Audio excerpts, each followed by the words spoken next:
Seja muito bem-vindo ao nosso Vida e Saúde de hoje. Muito obrigado pela sua participação, muito obrigado pela sua presença.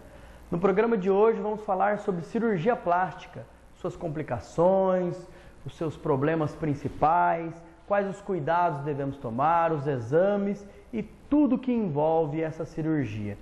A gente, antes de mais nada, quer agradecer, temos a presença hoje da nossa professora Cíntia, que é coordenadora do curso de fisioterapia, fisioterapeuta, já desde 1998, professora universitária, já passeou aí por várias cidades e hoje é a coordenadora do curso de fisioterapia. Professora, muito obrigado pela presença. Gostaria de agradecer o convite e poder esclarecer um pouquinho mais sobre a cirurgia plástica para os telespectadores. Como a gente disse, então, hoje vamos falar sobre a cirurgia plástica, sobre os principais problemas que podem ocorrer e, claro, como evitá-los.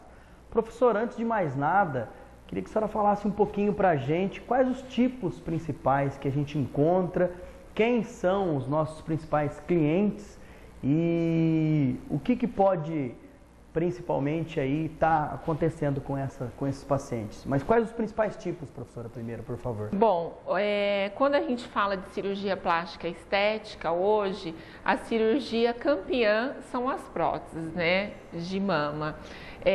Mas a gente não pode esquecer que além da prótese de mama, a gente tem a cirurgia de mamoplastia de redução, né?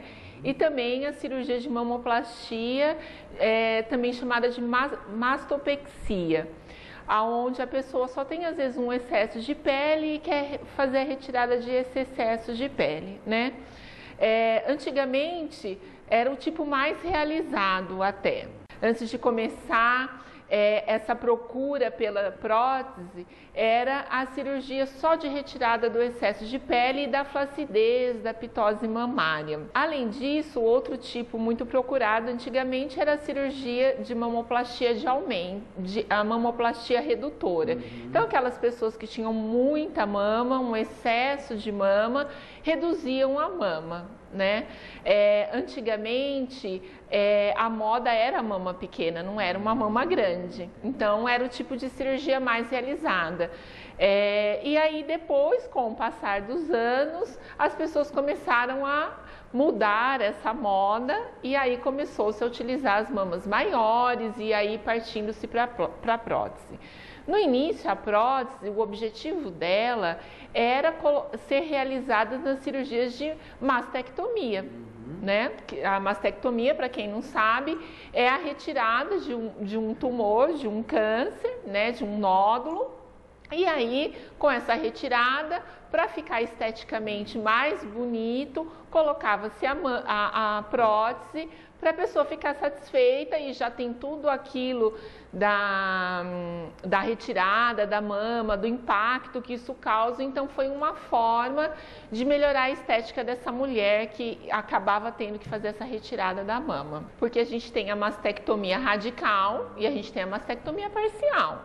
Então, às vezes, o nódulo só está ali num quadrante. E aí é retirado só aquele quadrante que seja necessário. Ou é um nódulo que já tem uma metástase, já se dissipou pela região. Então é feita uma mastectomia radical. No caso dela, ela fez uma mastectomia radical, né? Até eu escutei vários cirurgiões, né, esse final de semana comentando sobre o assunto e cada um colocava os seus prós e os contras. A partir do momento que a gente faz uma retirada de toda a glândula mamária, né, e às vezes até uma retirada parcial da musculatura, o que acontece muito na mastectomia radical, que uma parte desse músculo também é removido, a gente nunca mais vai ter sensibilidade nessa região, né? A gente não vai poder mais amamentar. Quer dizer, é importante que a senhora cite isso porque muitas mulheres já querem ou já começam a se informar para, eu não quero ter câncer, eu já vou fazer. Na então, minha não é família assim, né, já tem uma predisposição, já é hereditário, assim, os nódulos. A mulher, no caso, vai perder a sensibilidade. Vai perder a sensibilidade daquela região. Vai ter uma dificuldade ou porque são nas glândulas mamárias, né, que a gente tem os ductos lactíferos. Então, havendo a retirada dessas glândulas, a gente não consegue mais fazer a amamentação também.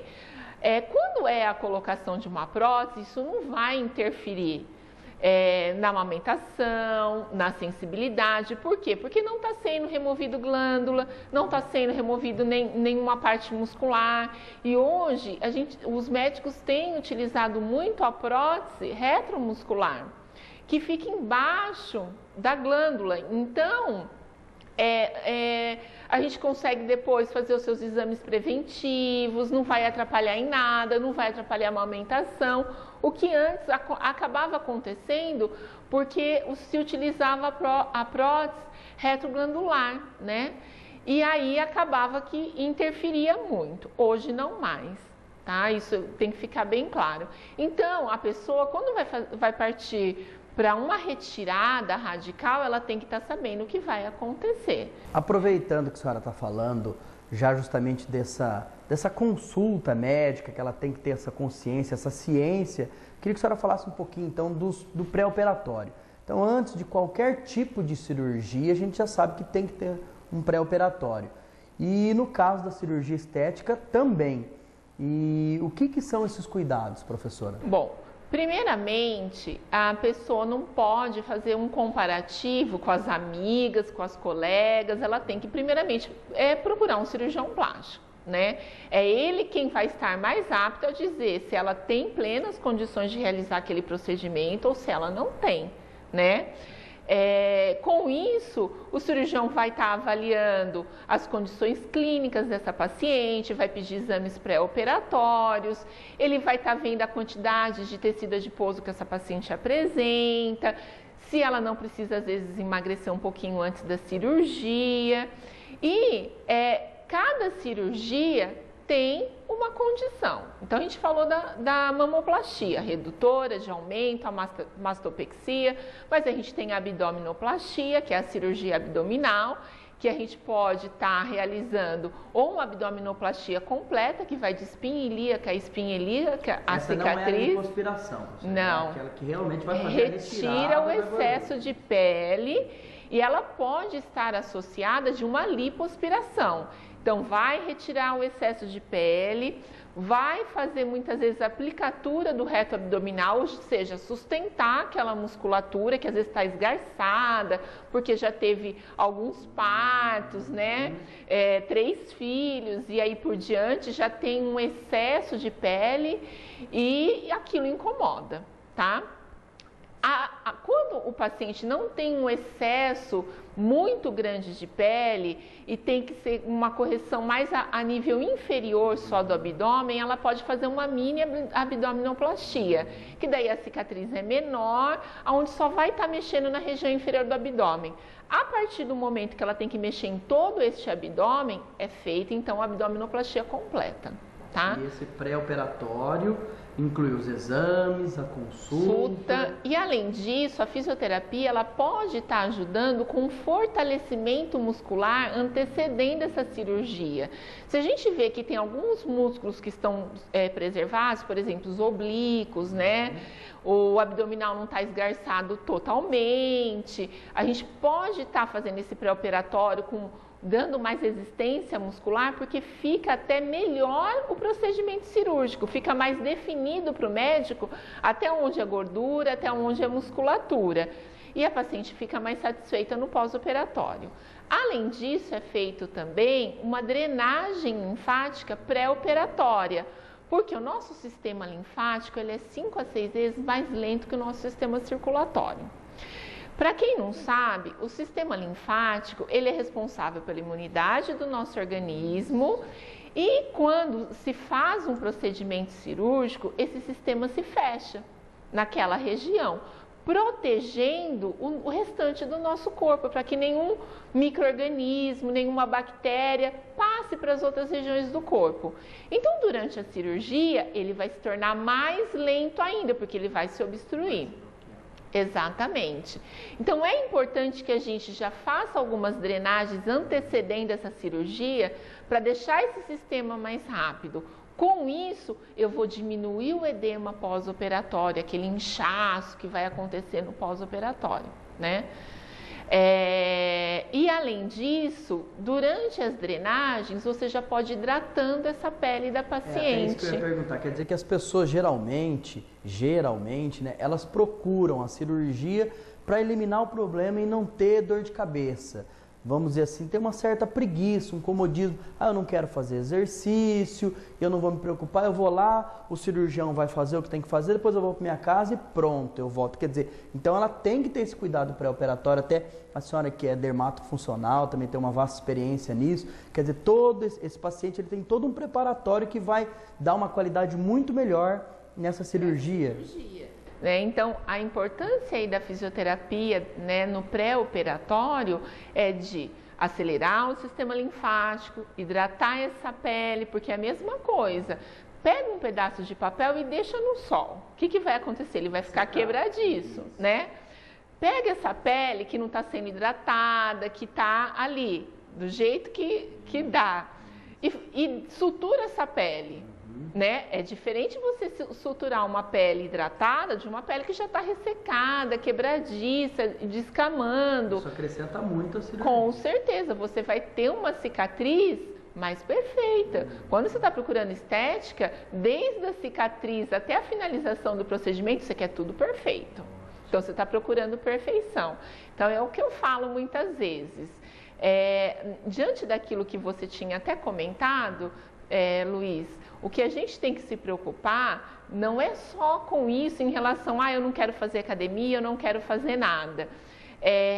A cirurgia, ela não é para sempre. Né? E se a pessoa não manter, ela já não tiver uma não mudar os seus hábitos, vai voltar, né? Essa pele vai sofrer ação da gravidade e ela vai ficar flácida novamente. O músculo sedentário não sendo trabalhado, ele vai ajudar a piorar a flacidez de pele. Então, não é só isso que a paciente tem que pensar. Ela tem que pensar que ela tem que mudar seus hábitos também. Até para ela não perder esse investimento, essa qualidade no que ela está procurando na questão não só da aparência, mas também da saúde. Ou seja, ela vai mudar o seu hábito de vida, o seu estilo de vida e também ter uma duração maior dessa cirurgia, porque senão num curto espaço de tempo ela pode perder tudo isso. Com certeza. E aí essa abdominoplastia, ela pode vir acompanhada de uma lipoaspiração. Então vamos supor, eu vou fazer a cirurgia, o procedimento, mas às vezes eu tenho aquelas gordurinhas indesejáveis na lateral, na cintura, muito comum, né? Nos flancos ali, próximo das costas, aquela gordurinha perto do sutiã que incomoda, o médico pode associar a lipoaspiração com essa abdominoplastia, tá? Professora, a gente fala principalmente para as mulheres, né? Mas os homens hoje a gente sabe que também são adeptos a essa lipoescultura, lipoaspiração ou a própria retirada total da pele ou da gordura. Os cuidados são os mesmos, né, professora? Não. No caso da lipoaspiração, as pessoas acham, não tem tanta sutura, não tem tantos pontos, é tranquila.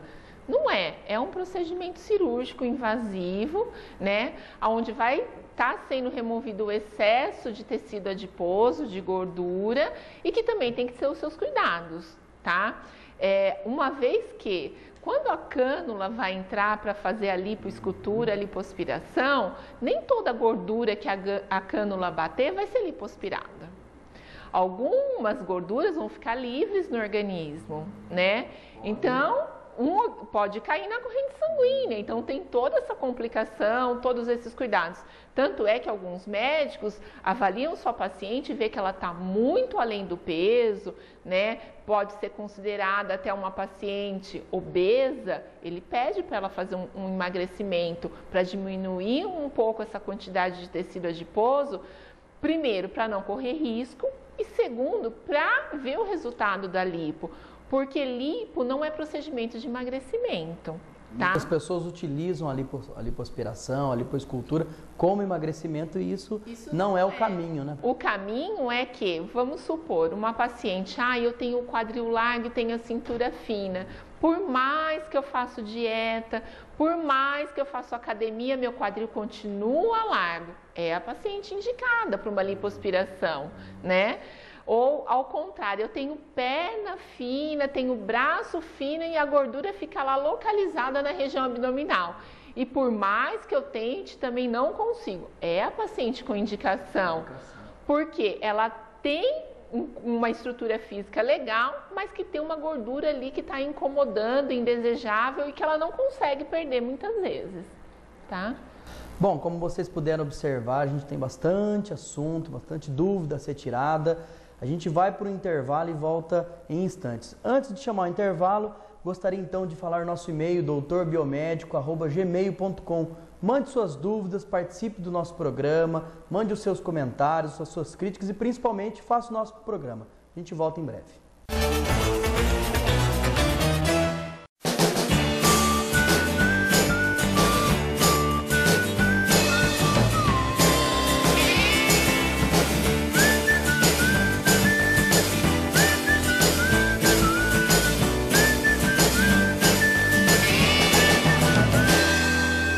I wanna think so do.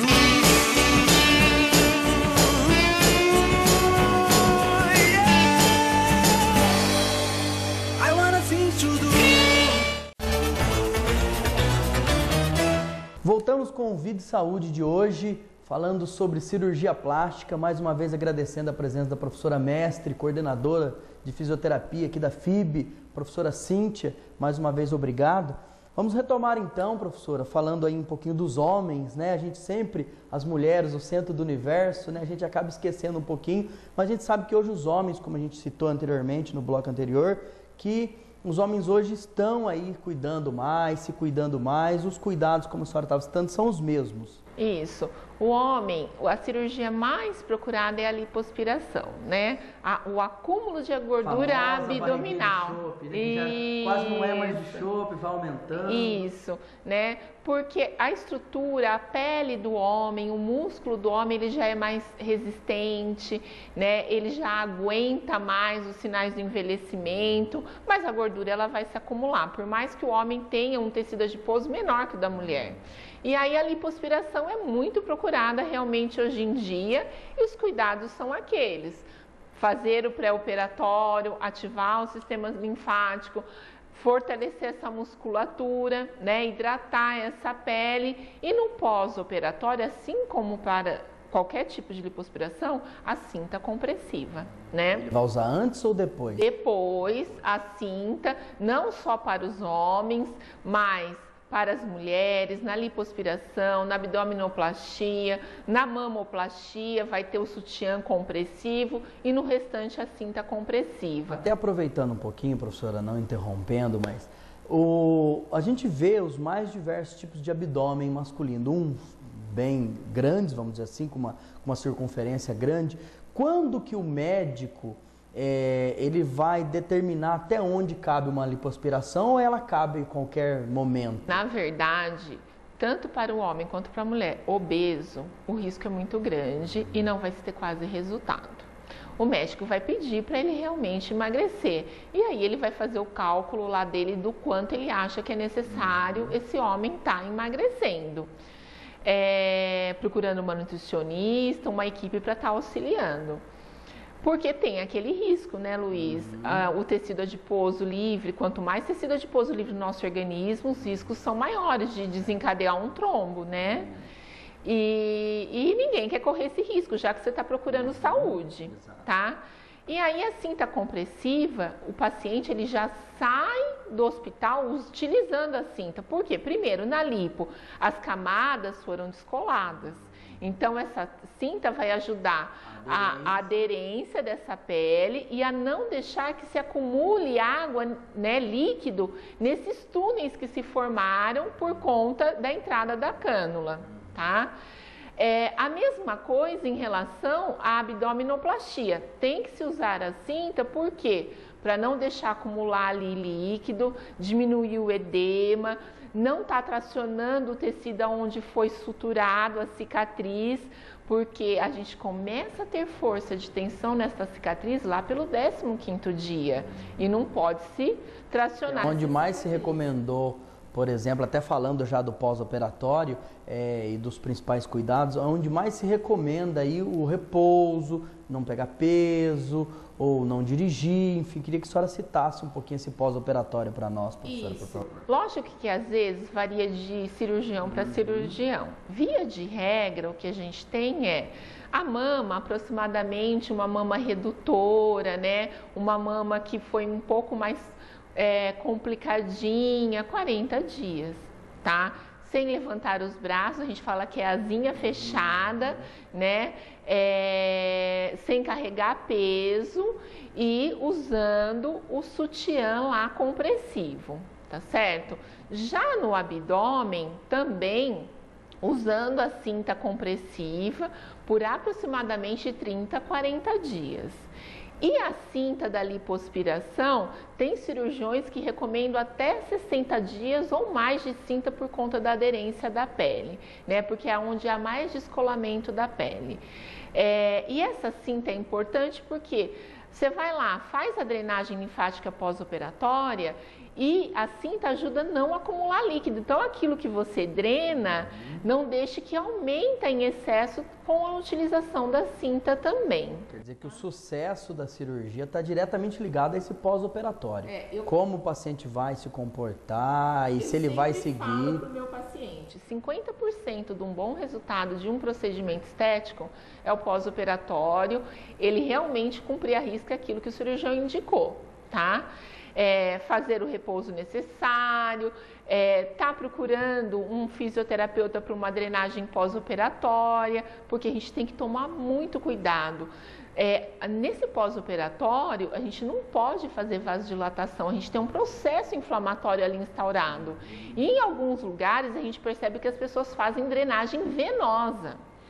E aí, ao invés de ajudar, drenar, sabendo que o sistema linfático é superficial, não precisa se colocar força. Por mais que exista a ausência da dor, ela está com um processo instalado de inflamação. Exatamente.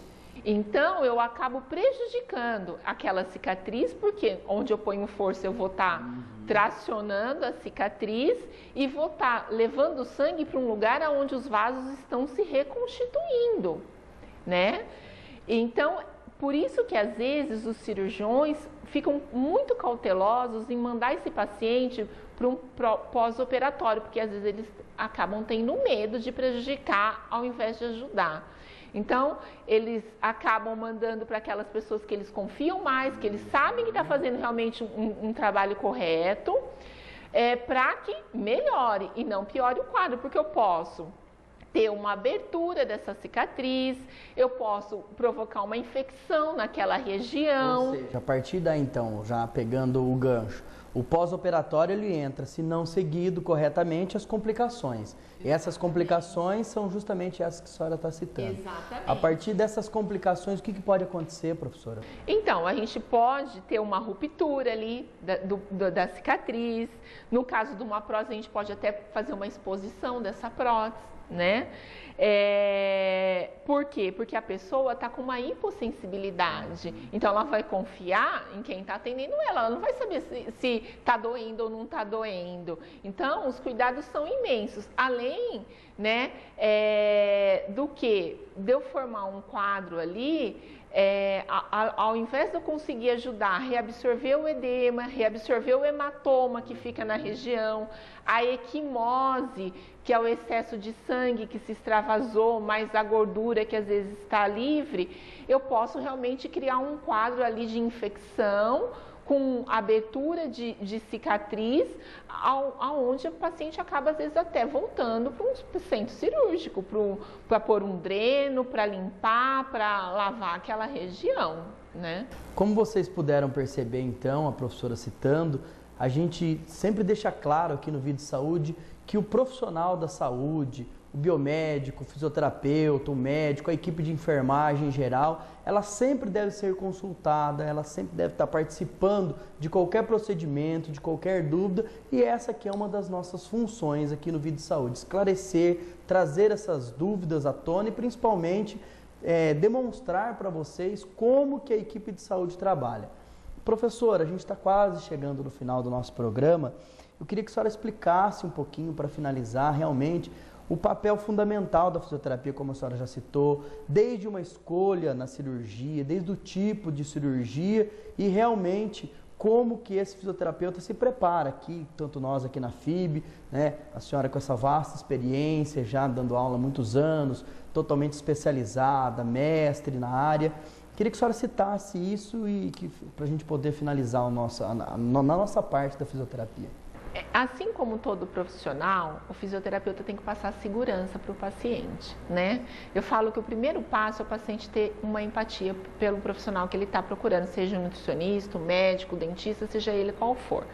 O segundo passo é nós nos mantermos sempre muito atualizado e a troca com o cirurgião plástico, porque esse bate-papo, essa troca, estudar o caso clínico do paciente, tem uma dúvida, um conversa com o outro.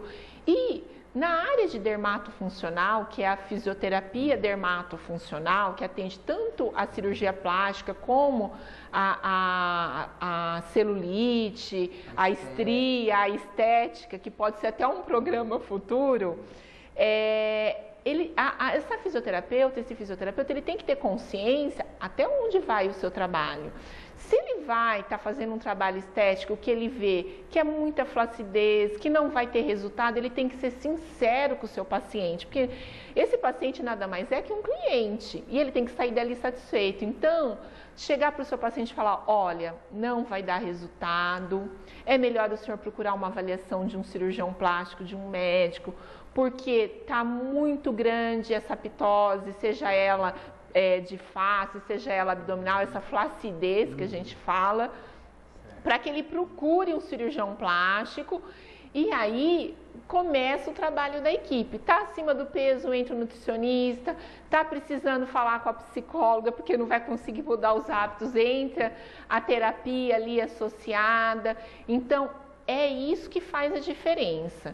E hoje eu falo sempre para os meus alunos, aqui na FIB a gente tem a disciplina de dermatofuncional, né? Além disso, eles têm o estágio em dermatofuncional. Nem em todos os lugares acontece isso. Por isso que é importante que quando a gente vai procurar onde nós vamos estudar, que área que a gente está pretendendo, a gente olhe a matriz curricular daquele curso, quais são as disciplinas, quem são os meus professores, porque tudo isso faz a diferença no final. Eu falo que para o bom profissional sempre tem uma vaguinha, sempre tem mercado, falta bom profissional na verdade. Eu sempre fico pensando o seguinte, hoje eu atendo alguns pacientes, não atendo mais tanto porque não tenho tempo, mas o cirurgião plástico que eu já trabalhei há anos, desde quando eu me formei e acabei retornando para Bauru, ele me procurou e falou, Cíntia, eu preciso de você. Então, quer dizer, precisa de mais profissional, falta profissional qualificado. E é isso que vai fazer a diferença, né? É isso que faz a diferença. Às vezes eu vou lá e falo, eu paguei, em tal lugar custa R$20 uma drenagem, no fisioterapeuta custa 60, 70 reais. Por que será?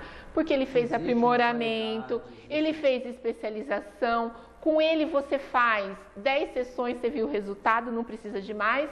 Enquanto que no barato eu falo que às vezes sai caro, porque faz 40, 50 sessões e não vê o resultado esperado. Então, às vezes as pacientes falam assim, mas só 10 sessões já tá bom, Cíntia, já deu resultado? Já, não precisa de mais, já deu tempo da cicatrização. Existe um profissionalismo nisso tudo, né? Exatamente, é isso que faz a diferença e isso está na formação do profissional, né, que a gente procura no mercado de trabalho. Bom, como vocês puderam observar, existem ainda inúmeros assuntos, professora, já fica aqui o convite, né, para a gente falar, faltou falar das próteses, os tipos, os problemas que ocorrem, a própria estética, né, que a gente sabe que hoje é muito importante, cada vez mais as pessoas se cuidando, procurando aí a sua aparência tanto esteticamente falando, mas como também qualidade de vida. Já fica o nosso convite aqui e o nosso agradecimento pela presença, professora. Eu que agradeço, e sempre que precisar, né, ali do curso de fisioterapia, dos professores da fisioterapia, a gente está à disposição para voltar no programa. Bom, mais uma vez a gente agradece a presença aqui no nosso Vida e Saúde de todos vocês. Faça o nosso próximo programa, mande as suas sugestões, mande o nosso e-mail, envie, né, sugestões para o nosso e-mail, doutorbiomedico@gmail.com. Muito obrigado pela sua presença, sempre agradecendo você que está desse lado. Mande suas sugestões, muito obrigado e uma ótima semana. Até a próxima.